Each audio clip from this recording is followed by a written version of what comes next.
آج ہم ایک ایسے موضوع پر بات کر رہے ہیں جو اکثر آپ کہہ لیں دبیز پردوں میں چھپا رہتا ہے. جی بالکل. لیکن یہ انسانی زندگی اور ہمارے معاشرے کا ایک بہت بنیادی ستون ہے. یقیناً. ہم آج نیاز فتح پوری کی کتاب ترغیبات جنسی یا شہوانیات جی. کے کچھ خاص اقتباسات کا جائزہ لے رہے ہیں. جی. یہ اقتباسات ہمیں مصنف کی جو سوچ ہے، جو ان کا تجزیہ ہے انسانی جنسیت پر، اس کی ایک جھلک دکھاتے ہیں. یقیناً. اور یہ اقتباسات نہ یہ صرف آپ کہیں تفصیلات نہیں ہیں. اچھا.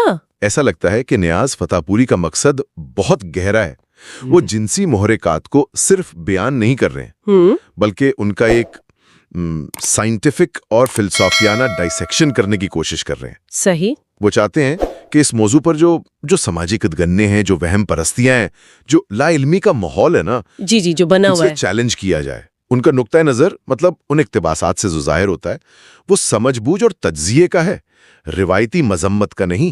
تو آج ہماری اس گفتگو کا مقصد بھی یہی ہے کہ ان فراہم کردہ اقتباسات میں جو اہم نکات ہیں، جو گہری باتیں ہیں، جی، انہیں کھول کر سامنے لایا جائے. ہم یہ سمجھنے کی کوشش کریں گی کہ نیاز فتح پوری انسانی جنسیت کی اصل نوعیت، اس کا معاشرے اور اخلاقیات سے جو تعلق ہے، بڑا پیچیدہ سا، بہت پیچیدہ. جی. اس کے بارے میں کیا دلائل دے رہے ہیں. جی. اور یہ بات اہم ہے کہ ہماری گفتگو مکمل طور پر انہی اقتباسات پر مبنی ہے جو ہمیں ملے ہیں. بالکل اسی دائرے میں رہے گی. ہم ان سے باہر نہیں جائیں گی. تو آئیے نیاز فتح پوری کے خیالات کی اس دنیا میں قدم رکھتی ہیں اور دیکھتے ہیں کہ وہ ہمیں کہاں لے جاتے ہیں. ضرور. کتاب آپ یہ audio books thanks fair with Atlas Ali YouTube channel سے سن رہے ہیں. مزید ایسی بہترین کتابوں کو آڈیو میں سننے کے لیے ہمارا یہ چینل سبسکرائب کریں اور ویڈیو کو لائک کر کے اسے اپنے دوستوں کے ساتھ بھی شیئر کریں. یہ مواد AI کی مدد سے تیار کر کے آپ لوگوں تک پہنچایا جا رہا ہے. اس میں تلفظ اور جنس کی غلطیاں موجود ہو سکتی ہیں. آگاہ فرما کر شکریہ کا موقع دیں. کے شروع کے حصوں میں ہی، جیسا کہ اقتباسات سے ظاہر ہو رہا ہے، مصنف جنسی خواہش کو ایک بہت ہی بنیادی، ایک فاؤنڈیشنل حیاتی قوت کے طور پر پیش کرتے ہیں. جی ہاں، بالکل بنیادی. وہ اسے بھوک اور پیاس جیسی جو جبلتے ہیں نا، ہاں، ان کے برابر رکھتے ہیں. کہتے ہیں یہ کوئی شرم کی یا چھپانے کی چیز نہیں ہے. نہیں، بالکل نہیں. بلکہ یہ زندگی کے تسلسل کے لیے، نسل انسانی کی بقا کے لیے ایک لازمی، ایک طاقتور فطری جذبہ ہے. ہاں، اور یہ نقطہ بہت اہم ہے کہ وہ اسے صرف جسمانی ضرورت تک نہیں رکھتے. نہیں، بالکل نہیں. اقتباسات اس بات پر زور دیتے ہیں کہ یہ جذبہ انسانی احساسات، ذہانت، تخیل اور یہاں تک کہ تخلیقی صلاحیتوں سے بھی جڑا ہوا ہے. جی، کریٹیوٹی سے بھی. گویا یہ صرف نسل بڑھانے کا کوئی میکینیکل عمل نہیں ہے، بلکہ انسانی شخصیت کے مختلف پہلوؤں کو متاثر کرنے والی ایک کمپلیکس قوت ہے. اچھا. اسے محض حیوانی سطح پر دیکھنا، ان کے نزدیک اس کی جو انسانی جہت ہے نا، اس کو نظر انداز کرنا ہے. تو آپ کہہ رہے ہیں کہ مصنف کا زور اس بات پر ہے کہ جنسیت انسان کے حیاتیاتی وجود کا حصہ تو ہے، لیکن اس کی جڑیں نفسیات میں، جذبات میں، ذہنی دنیا میں بھی بہت گہری ہیں. بالکل بالکل. اسے صرف جسم تک محدود کرنا ایک طرح کی زیادتی ہے. وہ اسے زندگی کی توانائی یعنی لائف فورس کے ایک اہم مظہر کے طور پر دیکھتے ہیں. اچھا. جس طرح بھوک ہمیں کھانے کی طرف لاتی ہے، جسم کو توانائی دیتی ہے، اسی طرح جنسی جذبہ بھی زندگی کو آگے بڑھانے اور اسے مختلف رنگوں سے سجانے میں اپنا کردار ادا کرتا ہے. چاہے وہ فنون لطیفہ ہوں یا انسانی تعلقات کی گہرائی. صحیح. اقتباسات کا جو لب و لہجہ ہے وہ بتاتا ہے کہ اسے منفی یا گناہ آلود سمجھنے کے بجائے اس کی اصل حقیقت کو سمجھنے کی ضرورت ہے. اچھا، تو اگر یہ اتنی بنیادی اور فطری قوت ہے تو پھر معاشرہ اس کے ساتھ اتنا پیچیدہ اور کبھی کبھی متضاد سا رویہ کیوں رکھتا ہے؟ جی، یہیں سے بات آگے بڑھتی ہے. یہیں سے گفتگو معاشرے اور اخلاقیات کے تعلق کی طرف مڑتی ہے. مصنف یہاں اقتباسات کے مطابق ایک بہت ہی آپ کہیں چونکا دینے والا نقطہ اٹھاتے ہیں. بالکل. وہ کہتے ہیں کہ جنسیت پر عائد کردہ بہت سی سماجی اور بعض اوقات مذہبی پابندیاں، جنہیں ہم اخلاقیات یا اصول سمجھتے ہیں نا، جی وہ ضروری نہیں کہ فطرت کے اٹل قانون ہوں، وہ اکثر انسانوں کی بنائی ہوئی ہوتی ہیں. جی، اور یہ ان کی بحث کا ایک مرکزی نقطہ لگتا ہے. اچھا. فطری تقاضوں یعنی نیچرل امپلسز اور سماجی یا مذہبی دباؤ سوشل پریشرز کے درمیان ایک واضح لکیر کھینچتے ہیں۔ ان کا استدلال یہ ہے کہ بہت سے معاشرتی نظام اور مذہبی تشریحات اس طاقتور فطری جذبے کی اصلیت کو سمجھنے اور اسے قبول کرنے کے بجائے کیا کرتے ہیں؟ اسے دباتے ہیں؟ اسے دبانے، کنٹرول کرنے یا صرف بہت ہی محدود اور مخصوص دائروں میں قید کرنے کی کوشش کرتے ہیں۔ صحیح۔ وہ سوال اٹھاتے ہیں کہ کیا یہ قیود واقعی کسی آفاقی سچائی پر مبنی ہے یا یہ وقت اور حالات کے ساتھ ساتھ سماجی ضرورتوں، طاقت کے ڈھانچوں یعنی پاور سٹرکچرز اور مخصوص ثقافتی عقائد کے تحت وجود میں آئی ہیں؟ یہ تو بہت گہرا سوال ہے۔ یعنی جسے ہم اخلاقیات کہہ کر مقدس مان لیتے ہیں، مصنف ہمیں دعوت دے رہے ہیں کہ ہم اس کی جڑیں تلاش کریں۔ جی ہاں، بالکل۔ کیا وہ فطرت میں ہے یا سماج کی تعمیر کردہ ہیں؟ ہاں، ان کا زور سمجھنے پر ہے۔ وہ مذمت نہیں کر رہے بلکہ تجزیہ کرنے کی دعوت دے رہے ہیں۔ اچھا۔ وہ یہ نہیں کہہ رہے کہ تمام سماجی اصول بے معنی ہیں، لیکن وہ یہ ضرور کہہ رہے ہیں کہ ہمیں آنکھیں بند کر کے ہر اصول کو فطری یا الہامی نہیں مان لینا چاہیے۔ ٹھیک۔ ہمیں یہ دیکھنا ہوگا کہ کون سا اصول انسان کی فطری ضرورتوں سے ہم آہنگ ہے اور کون سا محض سماجی کنٹرول کا ایک حربہ ہے۔ اچھا۔ یہ تفہیم ان کے خیال میں فرد اور معاشرے دونوں کے لیے صحت مند رویوں کی بنیاد بن سکتی ہے۔ اس کا مطلب ہے کہ فطرت اور سماج کے بنائے ہوئے قانون میں ایک کشمکش وہ مسلسل جاری رہتی ہے۔ جی، ایک ٹینشن ہے۔ اور نیاز فتح پوری ہمیں اس کشمکش کو پہچاننے اور اس پر غور کرنے کو کہہ رہے ہیں۔ یہ واقعی سوچنے پر مجبور کرنے والا نقطہ ہے۔ بالکل۔ اب ذرا آگے بڑھتے ہیں۔ اقتباسات میں مردوں اور عورتوں کے درمیان جنسی اظہار اور خواہش میں فرق اور مماثلتوں پر بھی بات کی گئی ہے۔ جی۔ یہ ایک ایسا علاقہ ہے جہاں عام طور پر بہت زیادہ دقیانوسی تصورات یعنی اسٹیریوٹائپس پائے جاتے ہیں۔ بہت زیادہ۔ نیاز فتح پوری اس بارے میں کیا کہتے ہیں؟ یہاں ان کا انداز بہت دلچسپ اور تنقیدی ہے۔ وہ سطحی اور عام فہم دقیانوسی باتوں کو چیلنج کرتے نظر آتے ہیں۔ اچھا۔ وہ یہ تو مانتے ہیں کہ حیاتیاتی فرق بائیولوجیکل ڈفرینسز موجود ہیں اور یقیناً سماجی ماحول سوشل کنڈیشننگ بھی مرد اور عورت کے جنسی رویوں پر گہرا اثر ڈالتا ہے۔ جی۔ لیکن وہ معاملے کو سادہ بنانے کے سخت خلاف ہے۔ وہ اس کی پیچیدگی کو نمایاں کرتے ہیں۔ کس طرح کی پیچیدگی؟ کیا وہ کوئی مثال دیتے ہیں یا کسی خاص نقطے پر زور دیتے ہیں؟ خاص طور پر اقتباسات سے یہ اشارہ ملتا ہے کہ وہ خواتین کی جنسیت کے حوالے سے جو موجود سماجی جبر ہے نا جی۔ اور غلط فہمیاں ہیں جی۔ ان پر وہ کڑی تنقید کرتے ہیں۔ وہ اس بات پر زور دیتے ہیں کہ اکثر عورت کی خواہشات، احساسات اور نفسیات کو یا تو مردانہ نقطہ نظر سے پرکھا جاتا ہے یا پھر اسے مکمل طور پر دبا دیا جاتا ہے، گویا اس کا وجود ہی نہ ہو۔ اچھا۔ وہ اس خیال کو چیلنج کرتے ہیں کہ عورت میں جنسی خواہش کم ہوتی ہے یا اس کی نوعیت مرد سے یکسر مختلف اور کمتر ہے۔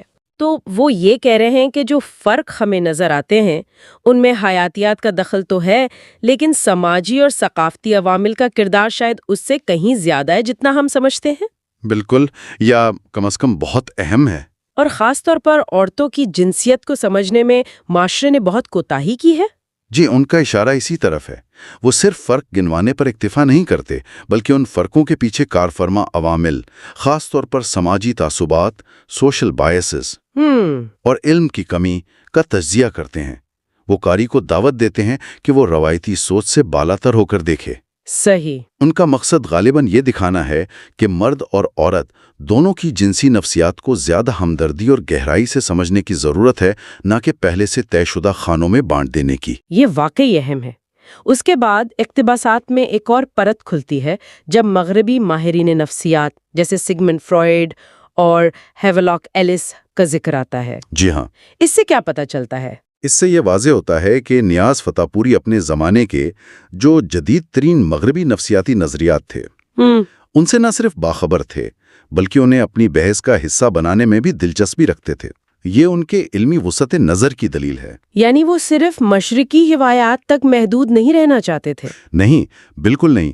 وہ انسانی نفسیات کے اس پہلو کو سمجھنے کے لیے ہر دستیاب علمی ذریعے سے فائدہ اٹھانا چاہتے تھے۔ فرائیڈ اور ایلس کے کن خیالات کا حوالہ دیا گیا ہے اور نیاز فتح پوری ان سے کس طرح فائدہ اٹھا رہے ہیں؟ اقتباسات کے مطابق وہ فرائیڈ کے حوالے سے لاشعوری ذہن انکانشیس مائنڈ پر جنسی محرکات سیکشول ڈرائیوز کے گہرے اثرات کی بات کرتے ہیں۔ اچھا، یہ کہ کس طرح دبی ہوئی خواہشات ہمارے رویوں، خوابوں، تخلیقی کاموں اور یہاں تک کہ پوری ثقافت پر اثر انداز ہوتی ہیں۔ جی یہ تو فرائیڈ کا مرکزی خیال تھا۔ بالکل، یہ ایک انقلابی خیال تھا اپنے وقت کا۔ پھر ہیولاک ایلس کے حوالے سے وہ جنسی نفسیات کے تنوع یعنی ڈائیورسٹی یا ویریشنز پر بات کرتے ہیں۔ اچھا، تنوع سے کیا مراد ہے یہاں؟ یعنی جنسی رجحانات اور اظہار کے وہ پہلو جنہیں معاشرہ اکثر غیر معمولی، غیر فطری یا بیمار کہہ کر مسترد کر دیتا ہے۔ اوہ اچھا، اور یہاں بھی نیاز فتح پوری کا رویہ کیسا ہے؟ کیا وہ ان غیر معمولی رجحانات کی مذمت کرتے ہیں؟ نہیں، بالکل نہیں۔ ان کا زور یہاں بھی، جیسا کہ اقتباسات سے ظاہر ہوتا ہے، مذمت یا فتویٰ بازی پر نہیں ہے، بلکہ فہم و ادراک، انڈرسٹینڈنگ اور سائنسی تجزیے، سائنٹیفک انالیسس پر ہے۔ وہ چاہتے ہیں کہ ان چیزوں کو بیماری یا گناہ سمجھنے کے بجائے ان کی نفسیاتی وجوہات کو سمجھا جائے۔ یہ رویہ ان کے پورے استدلال سے ہاں آہنگ ہے، جہالت کی جگہ علم اور مذمت کی جگہ تفہیم کو لانا۔ اور یہ خیال کہ جنسی جذبات کو حد سے زیادہ دبانے، ریپریشن سے نفسیاتی مسائل پیدا ہو سکتے ہیں، کیا اس کا بھی ذکر ہے؟ جی ہاں، یہ نقطہ بھی فرائیڈ کے نظریات سے جڑا ہے اور اقتباسات میں اس کی بازگشت سنائی دیتی ہے۔ اچھا، یہ خیال کہ فطری جذبات، خاص طور پر جنسی جذبات کو اگر زبردستی اور مسلسل دبایا جائے تو وہ ختم نہیں ہوتے، بلکہ لاشعور میں جا کر مختلف نفسیاتی الجھنوں، پریشانیوں، اینگزائٹیز اور بعض اوقات ذہنی بیماریوں کی شکل اختیار کر سکتے ہیں۔ یعنی فطرت سے لڑنا ٹھیک نہیں؟ مصنف گویا یہ کہہ رہے ہیں کہ فطرت سے جنگ مول لینا اکثر انسان کے لیے نقصان دہ ثابت ہوتا ہے۔ صحت مند راستہ اسے سمجھ کر اس کے ساتھ چلنے میں ہے۔ یہ نفسیاتی پہلو تو بہت دلچسپ ہے، لیکن نیاز فتح پوری صرف نفسیات تک ہی محدود نہیں رہتے۔ وہ اپنی بات کو وزن دینے کے لیے تاریخ اور مختلف ثقافتوں کا سہارا بھی لیتے ہیں۔ بالکل، اور یہ ان کے تجزیے کو مزید گہرائی اور وسعت عطا کرتا ہے۔ کیسے؟ اقتباسات میں قدیم یونان، روم، ہندوستان اور خود اسلامی تاریخ کی مختلف ادوار کی مثالیں دی گئی ہیں۔ اچھا، ان مثالوں کا مقصد یہ دکھانا ہے کہ جنسیت کے بارے میں رویے، قانون اور اخلاقی پیمانے ہمیشہ سے ایک جیسے نہیں رہے ہیں۔ جو چیز ایک تہذیب میں قابل قبول تھی وہ دوسری میں ممنوع ہو سکتی ہے، اور ایک ہی تہذیب کے اندر وقت کے ساتھ ساتھ یہ رویے بدلتے رہے ہیں۔ تو ان تاریخی مثالوں سے وہ کیا ثابت کرنا چاہتے ہیں؟ وہ یہ ثابت کرنا چاہتے ہیں کہ جنسی اخلاقیات، سیکشول مورالٹی اور سماجی رویے، سوشل نارمز، کوئی آسمان سے اتری ہوئی جامد اور مطلق حقیقتیں نہیں ہیں۔ اچھا، یعنی یہ بدلتی رہتی ہیں؟ جی، یہ وقت، جگہ، ثقافت اور مخصوص تاریخی حالات کے ساتھ بدلتی رہتی ہیں۔ جو چیز آج ہمارے معاشرے میں غیر فطری یا غیر اخلاقی سمجھی جاتی ہے، ہو سکتا ہے ماضی میں وہ بالکل عام ہو، یا کسی اور ثقافت میں آج بھی عام ہو۔ بالکل۔ یہ تاریخی تناظر ہمیں اپنے موجودہ عقائد اور اصولوں پر ایک تنقیدی نظر ڈالنے کی ہمت دیتا ہے۔ یعنی فطری اور غیر فطری کی جو تقسیم ہم اکثر کرتے ہیں وہ بھی بڑی حد تک ثقافتی طور پر سیکھی ہوئی، کلچرلی لرنڈ ہوتی ہے۔ ان کے استدلال سے تو یہی نتیجہ نکلتا ہے۔ تاریخ کا مطالعہ ہمیں یہ سکھاتا ہے کہ ہمارے بہت سے گہرے عقائد دراصل اضافی ہیں، ریلیٹو ہیں، مطلق ایبسولوٹ نہیں۔ صحیح۔ وہ سماجی، ثقافتی اور تاریخی عوامل کی پیداوار ہیں۔ یہ سمجھ ہمیں زیادہ برداشت، ٹالرنس اور کم فیصلہ کن، لیس ججمنٹل رویہ اپنانے کی طرف لے جا سکتی ہے۔ جب ہمیں پتہ چلتا ہے کہ چیزیں ہمیشہ سے ایسی نہیں تھیں تو ہم حال پر سوال اٹھانے کی جرات کر سکتے ہیں۔ تو اگر ہم ان تمام نکات کو جو ان اقتباسات سے ابھریں سمیٹنے کی کوشش کریں تو نیاز فتح پوری کا بنیادی پیغام کیا بنتا ہے؟ کیا کہا جا سکتا ہے؟ میرے خیال میں ان اقتباسات سے جو مجموعی تصویر ابھرتی ہے وہ یہ ہے کہ نیاز فتح پوری جنسیت جیسے حساس اور اکثر ممنوع، ٹبو سمجھے جانے والے موضوع پر جی ایک نہایت سنجیدہ، عقلی، ریشنل، کھلی، اوپن اور سائنسی بنیادوں پر مبنی گفتگو کا آغاز کرنا چاہتے ہیں۔ وہ چاہتے ہیں کہ ہم تہمات، سنی سنائی باتوں، خوف اور شرمندگی کے پردوں کو ہٹا کر اس انسانی حقیقت کا سامنا کریں اور اسے سمجھنے کی کوشش کریں۔ اور ان کے نزدیک اس سمجھ بوجھ کی اہمیت کیا ہے فرد اور معاشرے کے لیے؟ ان کا استدلال یہ معلوم ہوتا ہے کہ انسانی زندگی کے اس بنیادی اور طاقتور پہلو کی درست، غیر جذباتی اور علمی تفہیم جی نہ صرف فرد کی ذاتی نفسیاتی صحت، جذباتی سکون اور خوشی کے لیے ناگزیر ہے، بلکہ یہ مجموعی طور پر معاشرے کی صحت، ترقی اور بہبود کے لیے بھی کلیدی حیثیت رکھتی ہے۔ اچھا۔ لا علمی، بیجا دباؤ، حقائق سے منہ موڑنا اور فطری جذبات کو جرم سمجھنا ان کے نزدیک مسائل کا حل نہیں ہے، بلکہ یہ خود مسائل پیدا کرتے ہیں۔ بالکل، یہ خود مزید پیچیدگیوں، منافقت اور نفسیاتی بیماریوں کو جنم دیتا ہے۔ وہ علم اور فہم کو جہالت اور دباؤ پر فوقیت دینے کی وکالت کر رہے ہیں۔ یہ واقعی ایک گہرا اور فکر انگیز پیغام ہے۔ اس ساری گفتگو کے اختتام پر ایک سوال ذہن میں آتا ہے جسے شاید ہم اپنے سننے والوں کے غور و فکر کے لیے چھوڑ سکتی ہیں۔ ضرور۔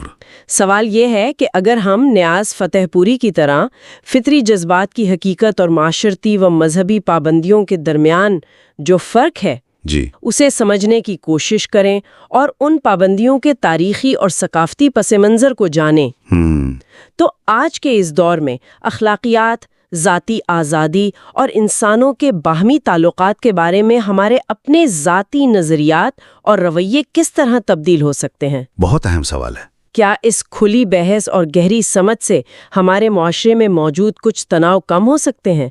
یہ ایک ایسا سوال ہے جس کا جواب شاید ہر کسی کو اپنے اندر تلاش کرنا ہوگا۔ بالکل، اس پر سوچنا چاہیے۔